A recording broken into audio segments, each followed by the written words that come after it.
قلب روحانیت میں خوش آمدید۔ یہاں ہم دلوں کو سکون، روح کو تسلی اور زندگی کو اللہ کے قرب کا رستہ دکھاتے ہیں۔ ہر ویڈیو ایک روحانی سفر ہے، ہدایت، فکر اور محبت کے ساتھ۔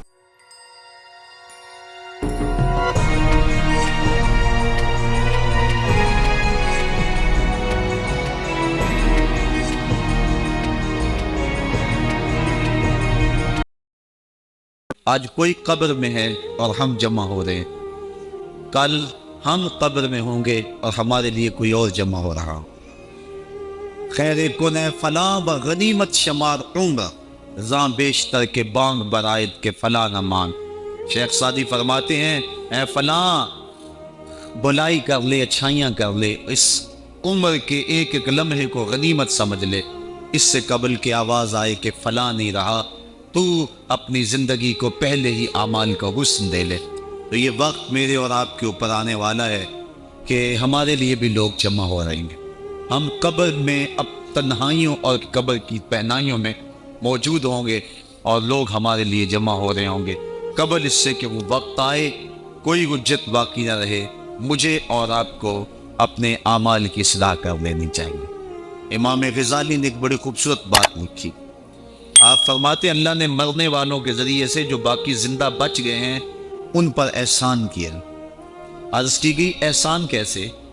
وہ تو دکھوں میں مبتلا ہیں، جن کا بھائی چلا گیا ان کا کلیجہ پھٹ رہا ہے، جن کا باپ چلا گیا ان کی دنیا اندھیر ہو گئی، جن کی ماں چلی گئی ان کے سامنے روشنی کا کوئی حوالہ نہیں رہا ہے، جس کا بیٹا چلا گیا اس کی کمر ٹوٹ گئی، جس کا بھائی چلا گیا اس کے بازو ٹوٹ گئے، اور تم کہتے ہو اللہ نے مرنے والوں کے ذریعے سے جو باقی پس ماندگان ہیں ان پر احسان کیا۔ یہ احسان کیسے ہے؟ امام غزالی فرماتے ہیں احسان اس معنی میں ہے کہ اللہ نے مرنے والے کی موت کو ان باقیوں کے لیے عبرت کا نشان بنایا ہے۔ اگر اس کی موت ان کے لیے عبرت بنا دی جاتی تو یہ کیا کرتا؟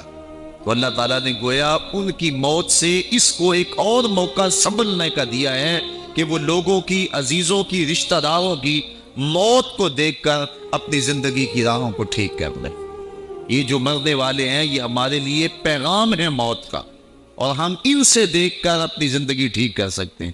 حضرت یعقوب علیہ السلام جلیل القدر نبی گزرے ہیں، بنی اسرائیل کے مقتدا اور امام نبی۔ آپ نے حضرت اسرائیل سے وعدہ لیا ہوا تھا کہ میری روح قبض کرنے کے لیے اچانک نہیں آنا، بلکہ پہلے کو قاصد یا پیغام بھیج دینا تاکہ میں موت کی تیاری کروں، کیونکہ اچانک موت سے حضور نے بھی پناہ مانگی۔ اللہم انی اعوذ بک من الموت الفجات، اے اللہ اچانک موت سے تیری پناہ چاہتا ہوں۔ تو حضرت اسرائیل علیہ السلام سے وعدہ لیا تھا حضرت یعقوب علیہ السلام نے کہ قبض روح کے لیے اچانک نہیں آنا، پہلے کو قاصد یا پیغام بھیج دینا۔ انہوں نے وعدہ کیا تھا، نبی تھے، ان سے وعدہ انہوں نے کر لیا۔ کافی مدت گزری تو حضرت اسرائیل آ گئے، پوچھا کدھر آئے ہو؟ کہا قبض روح کے لیے آئے ہو۔ کہا تم نے تو وعدہ کیا تھا پہلے کو قاصد یا پیغام بھیجوں گا، تم نے نہ کو قاصد بھیجا اور پیغام بھیجا اور قبض روح کے لیے آ گئے۔ حضرت اسرائیل نے عرض کی حضور میں نے تو کئی قاصد بھیجے تھے، فرمایا میرے پاس تو ایک بھی نہیں آیا۔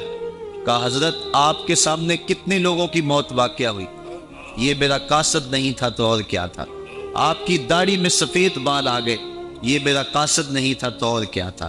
آپ کی آنکھوں میں سفیدی اتر آئی، یہ میرا قاصد نہیں تھا تو اور کیا تھا۔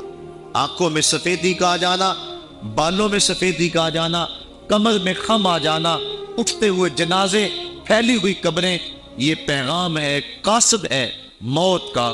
حضرت عمر فاروق رضی اللہ تعالیٰ عنہ ایک دن دربار میں بیٹھے ہوئے تھے، ایک شخص آیا اور آپ کو دیکھ کر کہنے لگا یا عمر لا تنسا موتک، عمر اپنی موت کو نہیں بھولنا۔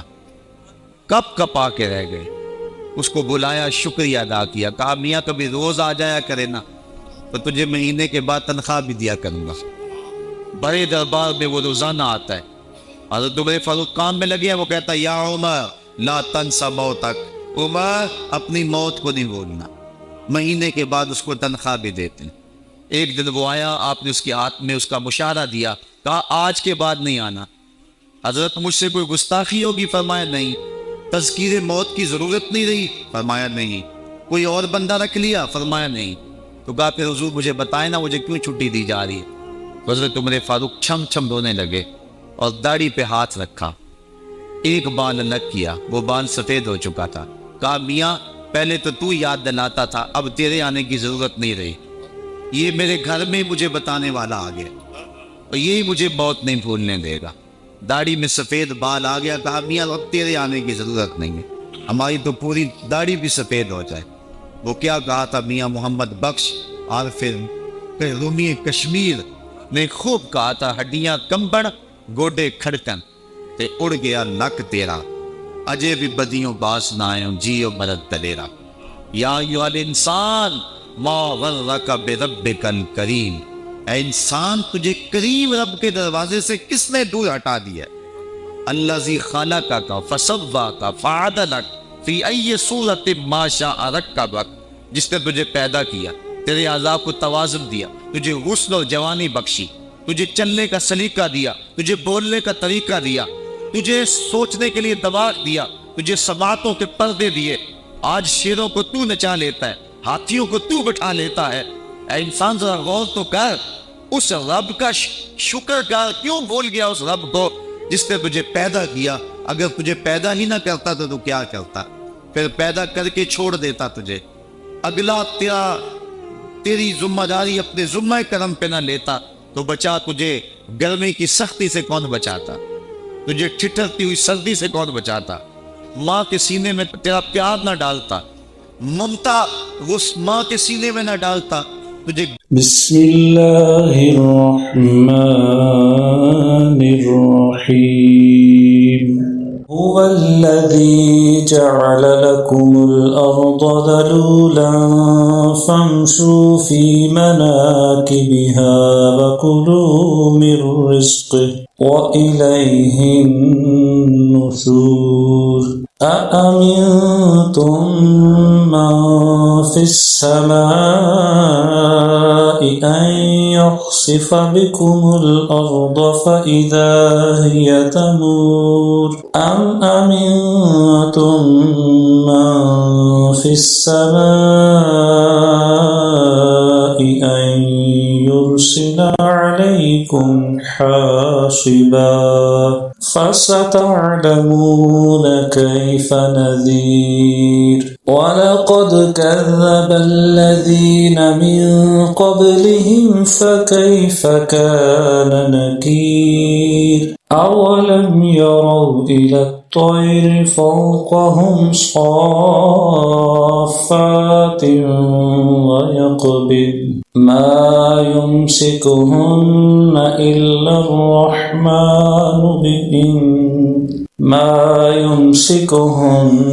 إلا الرحمن إنه بكل شيء بصير۔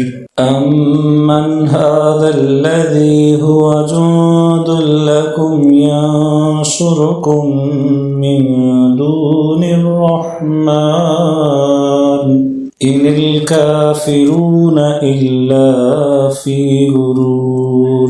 أمن هذا الذي يرزقكم إن أمسك رزقه بل لجوا في عتو ونفور۔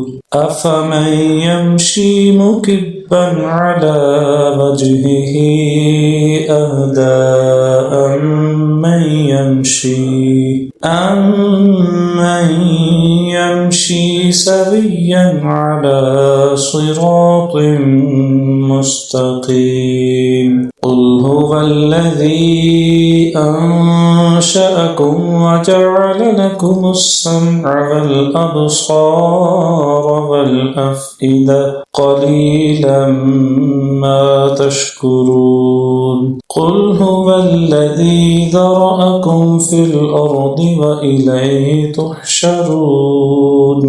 ويقولون متى هذا الوعد إن كنتم صادقين۔ قل إنما العلم عند الله وإنما أنا نذير مبين۔ فلما رأوه زلفة سيئت وجوه الذين كفروا وقيل هذا الذي كنتم به تدعون قل أرأيتم إن أهلكني الله ومن معي أو رحمنا فمن يجير الكافرين من عذاب أليم قل هو الرحمن آمنا به وعليه توكلنا فستعلمون من هو في ضلال مبين قل أرأيتم إن أصبح ماؤكم غورا فمن يأتيكم بماء معين صدق الله العظيم.